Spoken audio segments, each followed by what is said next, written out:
నమస్తే welcome to Bahujan news. ఉద్యమంలో పాల్గొని వార్తలు రాసిన జర్నలిస్టులను ఉద్యమకారులుగా గుర్తించాలి. జనగామ జిల్లా కేంద్రంలో అంబేద్కర్ విగ్రహం వద్ద శుక్రవారం తెలంగాణ ఉద్యమకారుల జేఏసీ జనగామ జిల్లా అధ్యక్షుడు రాపాక శ్రీశైలం ఆధ్వర్యంలో తెలంగాణ జర్నలిస్టుల సమ్మేళనం పోస్టర్ను ఆవిష్కరించారు.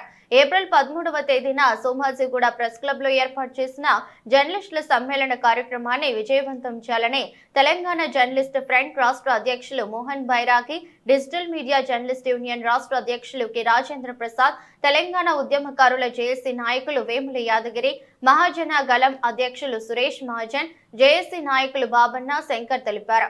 తెలంగాణ రాష్ట్ర సాధనలో క్రియాశీలక పాత్ర పోషించిన జర్నలిస్టుల పరిస్థితి నేడు అగమ్య గోచరంగా మారిందని, తెలంగాణ ఉద్యమంలో జర్నలిస్టులు వార్తలు రాసి ఉద్యమాన్ని ప్రపంచానికి చాటి చెప్పారని తెలంగాణ ఉద్యమంలో పాల్గొన్న జర్నలిస్టులు తెలిపారు.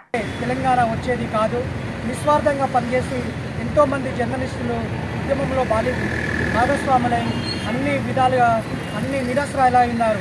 కాబట్టి తెలంగాణ ఉద్యమకారులను అలాగే తెలంగాణ ఉద్యమకారుల కోసం పనిచేసినటువంటి జర్నలిస్టులను ఉద్యమకారులకు గుర్తించి వాళ్ళకు కావాల్సిన హక్కులను సాధించే విషయంలో తప్పకుండా జనగామ జిల్లా నుంచి అధిక సంఖ్యలో జర్నలిస్టులు అందరూ కూడా రేపు ప్రెస్ క్లబ్ జరుగుతున్నటువంటి కార్యక్రమంలో భాగస్వాములై విజయవంతం చేయగలదని పిలుపునిస్తూ దీనికి తెలంగాణ ఉద్యమకారుల జనగాం జిల్లా జాయింట్ యాక్షన్ కమిటీలో సంపూర్ణ మద్దతు ప్రకటిస్తున్నామని విశదీకరిస్తూ జై భీమ్, జై కిసాన్, జై భారత్.